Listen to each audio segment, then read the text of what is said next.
Hello student, welcome to today session. आज के इस सेशन में अपन देखेंगे कि टोकन्स अपने कंटिन्यू थे, इसके अंदर अपन ने ऑलरेडी कीवर्ड्स के बारे में देख लिया है। आज अपन देखेंगे आइडेंटिफायर्स क्या होते हैं पाइथन प्रोग्रामिंग के अंदर।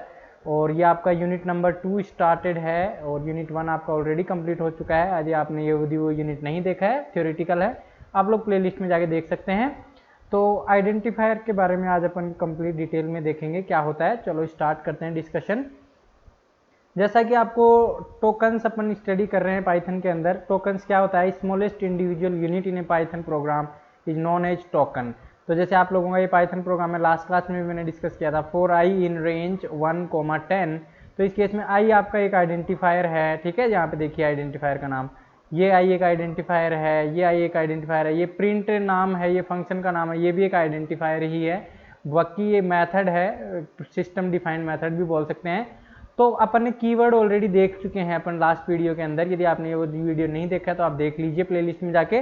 कीवर्ड्स में देखें तो आपका फॉर कीवर्ड है, इन कीवर्ड है, यहाँ पे इफ कीवर्ड है। तो ये सारे कीवर्ड्स आप लिस्ट आपको पिछले लेक्चर में बता दी गई है। जैसे इफ एल्स हो गया, और जैसे ट्रू हो गया, फॉल्स हो गया, फॉर हो गया, वाइल हो गया, ये सभी क्या होते हैं, कीवर्ड्स होते हैं। Break, continue.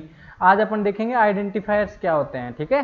तो चलो स्टार्ट करते हैं। इसके बाद में धीरे धीरे अपन लिटरल्स, ऑपरेटर्स एंड पंक्चुएटर्स भी देखेंगे आगे के सब्सिक्वेंट वीडियोज में।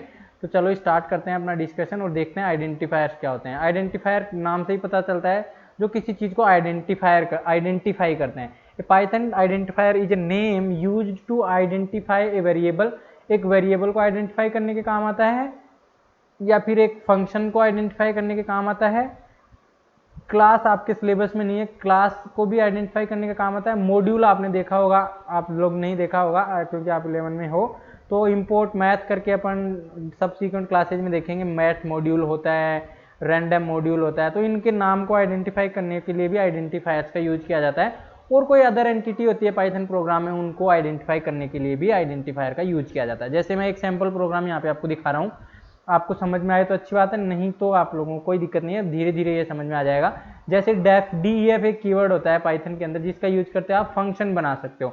एडिशन क्या है, फंक्शन का नेम। अब देखो ये एडिशन फंक्शन का नाम है, इसका मतलब क्या है, ये आइडेंटिफायर है। तो एडिशन एक आइडेंटिफायर हो गया यहाँ पे।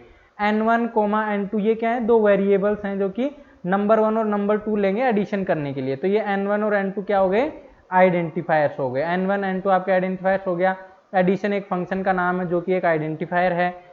सम एक आइडेंटिफायर हो गया, क्योंकि सम equals to N1 plus N2 कर रहे हो, तो दो नंबर्स का सम कर रहे हो, तो N1 N2 तो आइडेंटिफायर है ही, सम भी आइडेंटिफायर है यहाँ पे। रिटर्न आपका कीवर्ड है, ये मैंने आपको कल ही बता दिया था। डेफ भी आपका कीवर्ड है यहाँ पे। Number 1 equals to 10, number 2 equals to 20, तो ये नंबर 1 और नंबर 2 ये क्या है, ये भी आइडेंटिफायर्स हैं जो कि वेरिएबल बना रहे हैं, जिसके अंदर 10 वैल्यू पड़ी है, एक में 12 वैल्यू पड़ी है। प्रिंट आपका फंक्शन है, एडिशन आपका इस फंक्शन है जिसको अपन कॉल कर रहे हैं यहाँ पे। ये बाद में आपको देखने को मिलेगा कैसे कॉलिंग वगैरह होती है। नंबर 1 नंबर 2 आपका आइडेंटिफायर है। तो फंक्शन का नाम यहाँ पे जो देख रहे हो एडिशन, ये आइडेंटिफायर नेम है। N1 N2, नंबर 1 नंबर 2, सम, ये वेरिएबल्स आप जो देख रहे हो ये भी आइडेंटिफायर्स हैं। वेरिएबल क्या होता है ये अपन अगले वीडियोज में देखेंगे धीरे धीरे, जैसे जैसे अपन आगे बढ़ेंगे। अभी आप लोगों को इस तरीके का छोटा सा सैम्पल प्रोग्राम बता दिया जाए तो आप बता सकते हो कि ये वेरिएबल्स होते हैं, उनके नाम, फंक्शन के नाम, मॉड्यूल के नाम, ये सब क्या होते हैं, आइडेंटिफायर्स होते हैं किसी भी प्रोग्राम में। अब अपन आगे चलते हैं और देखते हैं आइडेंटिफायर को कैसे नेम किया जाता है। आइडेंटिफायर तो जान गए आप, आइडेंटिफायर क्या होता है, उसको नाम कैसे दिया जाता है, उसके सर्टेन रूल्स होते हैं। ये रूल्स यदि आप फॉलो करते हो तो आप लोगों का आइडेंटिफायर अच्छे से क्या मतलब सही बनेगा। अदरवाइज वो आइडेंटिफायर इनवैलिड होगा तो एरर आ जाएगी। अपन देखेंगे आइडियली पे चला के एरर कैसे आती है। तो आइडेंटिफायर का नेम लिखने का जो सबसे पहला तरीका है वो है, it should be start with a upper case letter. या तो आप अपर केस अल्फाबेट से स्टार्ट कर सकते हो, कैपिटल ए से कैपिटल जेड के बीच में कोई भी अल्फाबेट आप यूज कर सकते हो। या फिर आप लोअर केस अल्फाबेट स्मॉल ए से स्मॉल जेड तक के किसी भी लोअर केस लेटर से आप स्टार्ट कर सकते हो, या फिर आप अंडर स्कोर से स्टार्ट कर सकते हो। इन तीन के अलावा आप पाइथन के अंदर आइडेंटिफायर का नाम किसी भी तरीके से, किसी भी अदर थिंग से आप स्टार्ट नहीं कर सकते हो, ठीक है। डिजिट से आप स्टार्ट नहीं कर सकते हो पाइथन के अंदर वेरिएबल का नाम, ठीक है। कोई सिंबल से आप स्टार्ट नहीं कर सकते हो, सिंबल्स लाइक डॉलर, हैश, इनसे आप स्टार्ट नहीं कर सकते हो, ठीक है। आप ओनली स्टार्ट कर सकते हो कैपिटल ए से कैपिटल जेड, स्मॉल ए से स्मॉल जेड, और अंडरस्कोर। ये तीन ही चीज़ हैं जिनसे आप लोग पाइथन का आइडेंटिफायर या फिर वेरिएबल नेम उसको स्टार्ट कर सकते हो। अदरवाइज आपके एरर आ जाएगी, मैं आपको दिखाऊंगा कैसे एरर आती है। स्टार्ट आप इससे कर लीजिए A to Z या फिर स्मॉल a से स्मॉल z या फिर अंडरस्कोर। इसके बाद में आप कोई भी कॉम्बिनेशन ले सकते हो, A to Z, capital A to Z, small a to Z, 0 to 9, underscore, इनका किसी का भी कॉम्बिनेशन ले सकते हो, लेकिन स्पेशल सिंबल अभी भी अलाउड नहीं है, ये ध्यान रखना।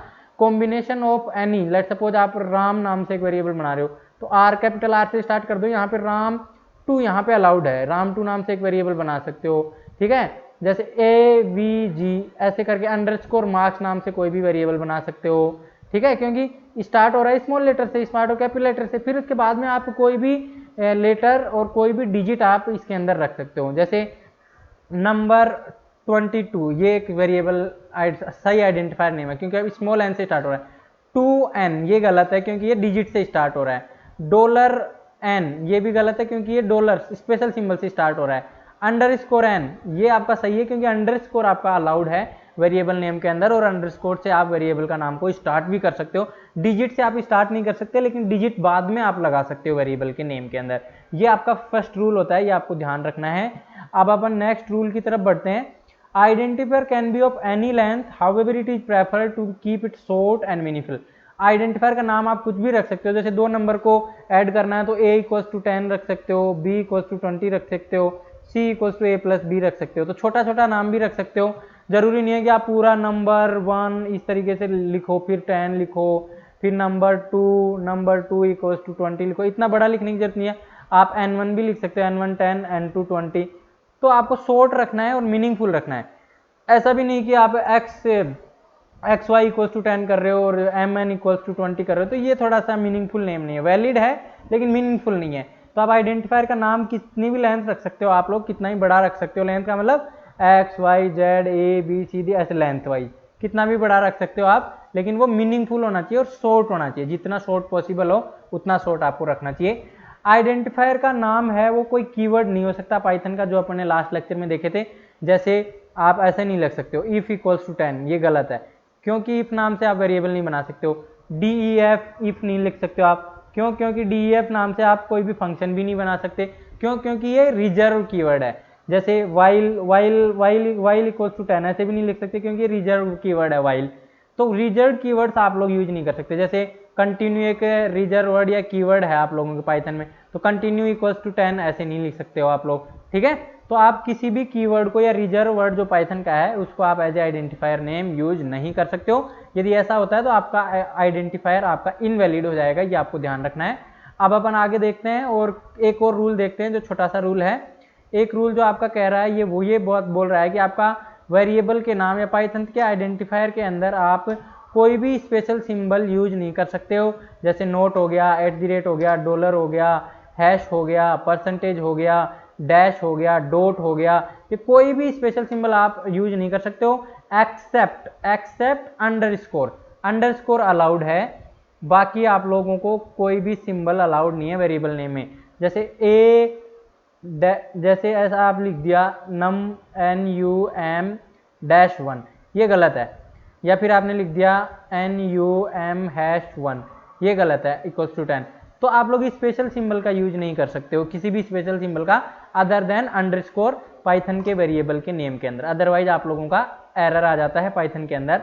अब अपन एक लास्ट रूल और पढ़ लेते हैं। लास्ट रूल ये दिया हुआ है कि पाइथन के अंदर जो वेरिएबल्स हैं और जो पाइथन एक केस सेंसिटिव लैंग्वेज है। मैंने आपको पाइथन का इंट्रोडक्शन दिया था तब बताया था केस सेंसिटिव मतलब स्मॉल a और कैपिटल A 2 डिफरेंट लेटर हैं पाइथन के अंदर, ठीक है। तो आप रोल नंबर कैपिटल R के साथ स्टार्ट करके बना रहे हो एक वेरिएबल, तो ये अलग आइडेंटिफायर है, और स्मॉल r के साथ में यदि रोल नंबर नाम से वेरिएबल बना रहे हो तो ये अलग आइडेंटिफायर है, क्योंकि कैपिटल और R और स्मॉल r 2 डिफरेंट कैरेक्टर्स माने जाते हैं पाइथन के अंदर, क्योंकि ये केस सेंसिटिव लैंग्वेज है, ठीक है।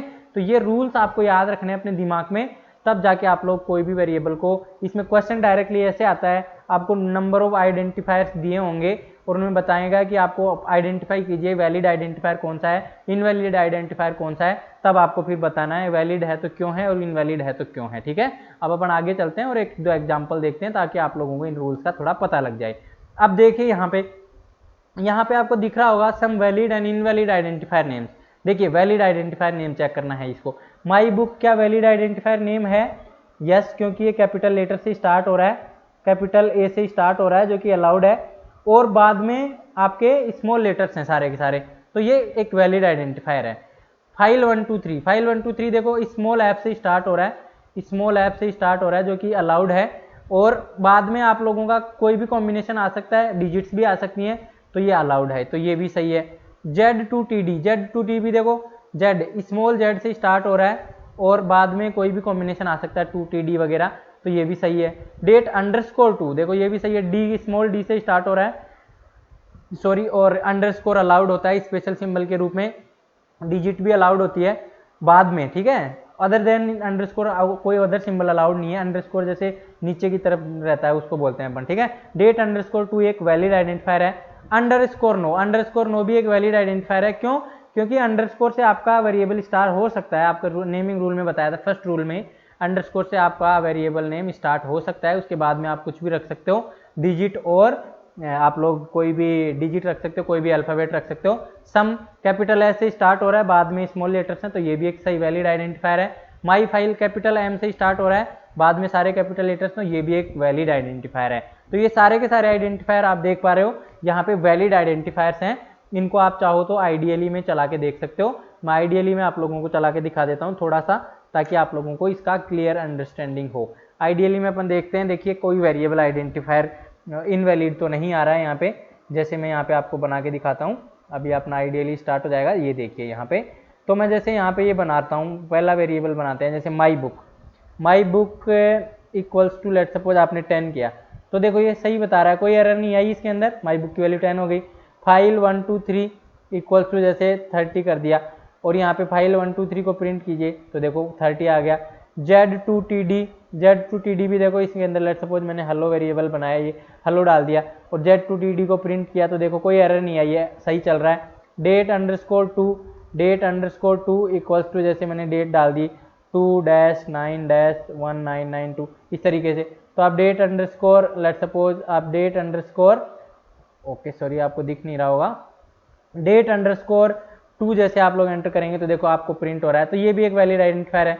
_NON underscore number equal to, let suppose आपने 100 स्टोर किया, तो देखो _NO भी आपका सही आइडेंटिफायर है, मतलब सही है तो एरर नहीं आएगी कोई भी। कैपिटल SOME देखो ये भी सही है, कैपिटल SOME इक्वल्स टू जैसे 10 किया, तो SOME की वैल्यू प्रिंट की, देखो 10 आ गया, तो ये भी वैलिड है। My file capital my file आप बनाइए, capital my file equals to जैसे 55 कर दिया, कैपिटल माई फाइल की वैल्यू प्रिंट की, देखो 55 हो गया। अब यहाँ पे SOME इक्वल्स टू जैसे 12 कर दिया, तो SOME देखो अलग वेरिएबल, कैपिटल SOME अलग वेरिएबल है, देखो 12 10। तो ये मैं आपको बता रहा था कि आपका कैपिटल केस सेंसिटिव होता है पाइथन प्रोग्रामिंग, इसलिए कैपिटल सम और स्मॉल सम वाला सम जो है वो अलग अलग वेरिएबल है, ये ध्यान रखना। अब अपन कुछ इनवैलिड आइडेंटिफायर्स का नाम देखते हैं और उनको देखते हैं कि वो इनवैलिड क्यों हैं, ठीक है। ये कारण जरूर पूछता है, 2 मार्क का क्वेश्चन या 3 मार्क का क्वेश्चन आता है, कुछ लिस्ट दे देगा और उसमें बोलेगा आइडेंटिफाई कीजिए वैलिड आइडेंटिफायर, और इनवैलिड आइडेंटिफायर्स बताइए कौन कौन से हैं, उनका रीजन भी बताइए। देखो इनवैलिड आइडेंटिफायर रेड कलर में 2RNO, ये इनवैलिड क्यों है? क्योंकि ये नंबर से स्टार्ट हो रहा है, डिजिट से स्टार्ट हो रहा है, और डिजिट से आपका आइडेंटिफायर नाम स्टार्ट नहीं हो सकता है, इसलिए ये इनवैलिड है। ब्रेक इनवैलिड क्यों है? क्योंकि ये कीवर्ड है पाइथन का, इसलिए ब्रेक को आप एज ए आइडेंटिफायर नहीं यूज कर सकते, इसलिए ये इनवैलिड है। माई डॉट फाइल इनवैलिड क्यों है? क्योंकि ये स्टार्ट तो स्मॉल एम से हो रहा है, ये तो सही है, लेकिन डॉट आ गया बीच में, तो स्पेशल सिंबल आपका अलाउड नहीं है आइडेंटिफायर नेम्स में अंडरस्कोर के अलावा। अंडरस्कोर एक ऐसा सिंबल है जो कि आप लोगों का पाइथन के अंदर वेरिएबल आइडेंटिफायर नेम में अलाउड है, स्टार्ट भी कर सकते हो और बीच में भी कहीं भी अलाउड है, इसके अलावा कोई स्पेशल सिंबल अलाउड नहीं है। चाहे आप डॉलर की बात कर लीजिए, चाहे हैश की बात कर लीजिए, चाहे कोमा की बात कीजिए, चाहे डॉट की बात कर लीजिए, चाहे डैश की बात कर लीजिए, चाहे आप @ की बात कर लीजिए, कोई भी स्पेशल सिंबल अलाउड नहीं है, ठीक है। चाहे डबल कोट की बात कर लीजिए, सिंगल कोट की बात कर लीजिए। data-cs ये इनवैलिड क्यों है? क्योंकि स्टार्ट तो देखो डी से हो रहा है, ठीक है, लेकिन बीच में स्पेशल सिंबल आ गया डैश, तो स्पेशल सिंबल डैश अलाउड नहीं है पाइथन प्रोग्रामिंग में, इस वजह से ये सारे के सारे वेरिएबल आपके क्या हैं? इनवैलिड हैं। अब अपन इनको देखते हैं आइडियली पे चला के, आपको पता चलेगा इनवैलिड हैं। देखो आई एरर दिखाता है आइडियली आपको, जैसे यही बनाइए आप लोग 2RNO इक्वल्स टू 10 कीजिए, 2RNO इक्वल्स टू 10 कीजिए, देखो एरर आ जाएगी। देखिए एरर आ गई, इनवैलिड सिंटैक्स, क्योंकि ये इनवैलिड आइडेंटिफायर है। जैसे आप ब्रेक इक्वल्स टू 10 कीजिए, ब्रेक इक्वल्स टू 10 कीजिए, अभी भी एरर आएगी। देखिए यहाँ पे ब्रेक इक्वल्स टू 10, तो सॉरी ब्रेक पूरा कीवर्ड नहीं होना चाहिए, देखो एक कीवर्ड नहीं होना चाहिए तो एरर आ गई, सिंटैक्स एरर आ गई। फिर देखिए आप लोग माई डॉट बुक लिख के आप जैसे ABC लिखिए तो भी एरर आएगी, क्योंकि माई डॉट इज नॉट डिफाइंड, क्योंकि माई डॉट क्या होता है, ऑब्जेक्ट एक्सेस करने का काम आता है, इसलिए डॉट नहीं लगा सकते आप वेरिएबल में। Data dash CS equals to जैसे हेलो लिख दिया आपने तो ये भी इनवैलिड है, क्योंकि डैश अलाउड नहीं है, can not assign to operator. ये देखिए माइनस सिंबल है, ये इस वजह से इनवैलिड है। तो आप लोगों का कोई भी अदर सिंबल अलाउड नहीं है अदर देन आपका अंडरस्कोर, ये आप लोग ध्यान रखना। ये आपके 2 या 3 मार्क का क्वेश्चन ऐसा आता ही आता है जिसमें आपको बोलेगा कि आइडेंटिफाई कीजिए कि वेरिएबल आइडेंटिफायर्स कौन से हैं और इनवैलिड आइडेंटिफायर्स कौन से हैं। चलो आगे बढ़ते हैं, अब अपन देखते हैं कुछ यूज केसेस जिनमें आइडेंटिफायर नेम्स कैसे बनाने चाहिए। देखो एक एक यूज केस दिया हुआ है यहाँ पे, to find average of marks, आपको किसी स्टूडेंट के मार्क्स का एवरेज निकालना है। तो एवरेज निकालने के लिए क्या करते हैं अपन, जैसे एक सब्जेक्ट में मार्क्स दिए हुए हैं तो मार्क्स 1 इक्वल टू जैसे 90 हैं, marks 2 equal to let suppose आप लोगों के 95 हैं, ठीक है। और लेट सपोज मार्क्स 3 सब्जेक्ट्स हैं, मार्क्स 3 इक्वल टू जैसे 85 हैं। तो अब इसका एवरेज कैसे निकालते हो, एवरेज निकालने के लिए फॉर्मूला क्या होता है, AVG underscore marks equals to क्या लिखते हो, marks 1 plus marks 2 plus marks 3 divide by क्या लिखते हैं अपन, 3 लिखते हैं। इस तरीके से आपका एवरेज निकलता है। अब आप चाहो तो मार्क्स 1 को आप A इक्वल्स टू 90 भी कर सकते हो, B इक्वल्स टू 95 कर सकते हो, C इक्वल्स टू 85 कर सकते हो, फिर X equals to A plus B plus C divide by 3 कर सकते हो। तो ये भी वैलिड माना जाएगा प्रोग्राम तो। लेकिन इस वेरिएबल इसमें क्या प्रॉब्लम आ रही है, इसमें आप ये आइडेंटिफायर नेम्स आपके सही हैं, वैलिड हैं सिंथेटिकली, लेकिन ये मीनिंगफुल नहीं है। What is a subject, marks नहीं है, ये मार्क्स को स्टोर करने के लिए आपको मीनिंगफुल नेम लेना चाहिए। मार्क्स 1 मतलब सब्जेक्ट 1 के मार्क्स है, मार्क्स 2 सब्जेक्ट 2 के मार्क्स है, मार्क्स 3 सब्जेक्ट 3 के मार्क्स है।